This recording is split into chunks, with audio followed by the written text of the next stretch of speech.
Welcome back. Welcome back to each and every one of you. Welcome to the Morning Brew here on CNC3. I am Natalie Legore. And just as the Minister of Housing told us that the COVID-19 pandemic is affecting how housing is being rolled out and what they can do, but they're looking at how to get around that, we're going to be going across the Tobago to talk to the chairman of the Tobago Business Chamber, Martin George, about how COVID-19 is affecting flights to and from or between the two isles. Good morning to you, Mr. George.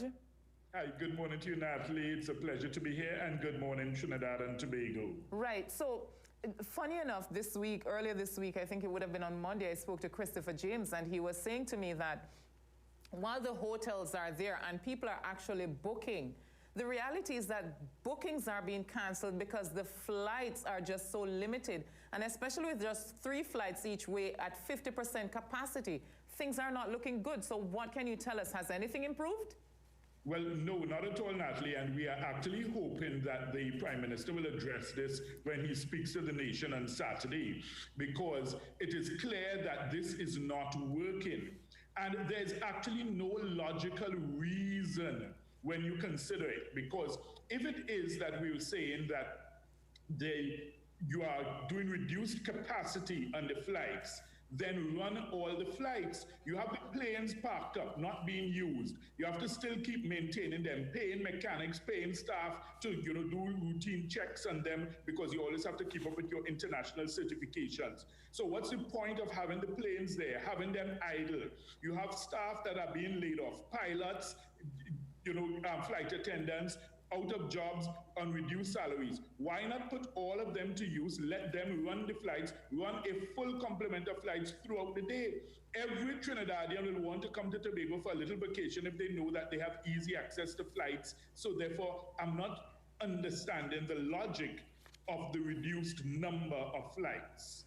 Right, but let us look at trying to balance this whole idea of the health side of things and the economic side of things, because I think that's what it normally comes down to, the decisions that are made. So economically, it may not make any sense. But how about reducing those numbers to Tobago, because you're trying to ensure that you don't have the influx of COVID-19 positive cases? But it could not be that, Natalie, because the point is the boat is running. And remember, the boat has a capacity of hundreds of passengers. So therefore, if it is that you are allowing hundreds of passengers on 2 sailings each day coming up to Tobago, because you have a morning boat, you have an evening boat, then clearly your intention is not to reduce the number of persons who are coming to Tobago. So my point is, if it is that people are able to move freely between Trinidad and Tobago, then you might as well free up the flights. And I'll tell you something, Natalie, it's as essential as this. If you think of someone living in San Fernando, is it that the government is going to say, well, look, only 100 cars per day could travel from San Fernando to Port of Spain? No, you can't do that. Anybody would protest and say, well, what's the point of that? What's the purpose of that? And for the Tobagonian who has essential business to conduct in Trinidad, who needs to come down for a medical, who needs to go to Mount Hope Hospital, who needs to come down for an exam or an interview or anything of the sort, then it's as simple as you being restricted from driving from San Fernando to Port of Spain. We must always look at it in that context. And similarly, even for Trinidadians who come to Tobago for a vacation, if you want to come there for a vacation, then it's like somebody saying, well, look, you can't drive down to Mayaro to go to spend a weekend, or you can't drive up to Toku. What's the point of it? It really doesn't make any sense, even from the health perspective. So we've looked at it from both angles. But Mr. George, you just pointed out to me that the boats are there and the boats are running, the boats are taking hundreds of people. So it is that you're getting people between the 2 islands. But not everyone takes the boat, and that's the point. And the thing is, some people may plan last minute and they may say, well, look, hey, I want to hop on a plane, run away for a weekend, come to Tobago.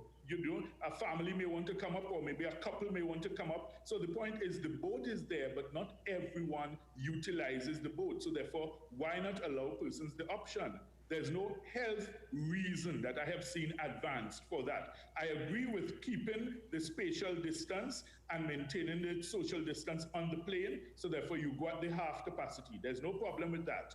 But it's either you utilize the larger aircraft, which would be the jets, where you can take a much greater number of people, or you put all the flights back to normal using the smaller aircraft.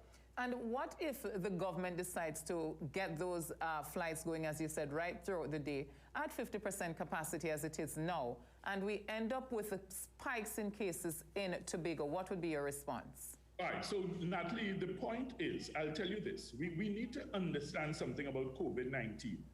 COVID-19 is not going away next week. It's not going away next month. It may not even go away next year. The reality is we have to start to find creative ways to live with and work around this disease, because it's here for a while. So in other words, we can't keep burying our heads in the sand thinking, well, look, okay, let's ride this out until some magic moment happens when COVID will just disappear magically, as you had the President of the United States promising since January. It has not happened, and it's not going to happen that way. So the fact is, of course, you always would still put your health measures in place. So therefore, as you say, maintain the social distancing on the aircraft. You could even have probably implementing the PCR rapid testing, which I heard the Minister of Health say he's going to deploy some kits in Tobago. So therefore, you can do that. Say, look, every passenger coming off the plane, you must submit to this rapid test. Every passenger coming off the boat, you must submit to the test, or even before they board the aircraft or the boat. You do, so there are things that can be done, because I'll tell you, you look at Dubai. Dubai has opened back fully for tourism, and they do the same thing. What they do, they test you before you board the aircraft, they test you upon landing at the airport. Then after 3 days, you have to submit to another test again. Once all those tests are negative, you are able to enjoy your vacation. So the thing is, Natalie, we fully understand and respect the health concerns, and we are in no way minimizing them or diminishing their value.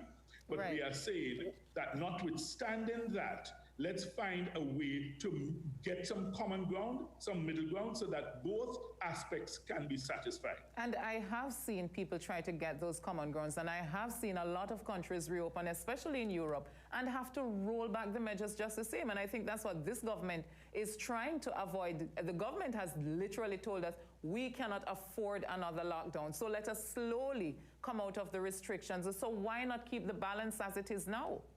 Well, the thing is, we have no difficulty with trying to manage it in a way so that you don't go in a boom and bust cycle. Basically, you reopen crazily and then you have to shut that down rapidly. No, of course, we're not suggesting that. But what we're saying in terms of the flights and the access to Tobago, we're saying that you manage it in such a way that you still institute the rapid PCR testing. So therefore, you manage the risk. It's a question of management of your risk. You can't eliminate it totally, but you try to manage it. And that's what we really advocate in here in this scenario. Because if it is that Mr. James from the Hotel Association is saying that, look, people are still canceling hotel bookings, then that tells you that something with the access, if they are complaining that they can't get flights, then that access needs to be sorted out. Because particularly for the Tobago scenario, remember, you don't have any international visitors now, right? And think of it, Natalie, there are lots of persons in Trinidad who are stressed, they want a little break, they want a little vacation. So therefore, we're saying, look, make it easy for persons to have access, but still put all your health restrictions and all your health systems in place to ensure safety as best as you could. You will never get it perfect, it will never be 100% foolproof, but at least you will have a measured, calculated, and fairly safe system. All right, Mr. George, I hear you, but we have to leave it there. But thank you so much. Well, we wait to see what's going to be happening this Saturday, right? Hear from the Prime Minister to see if we'll get some increase to flights to Tobago. Yes.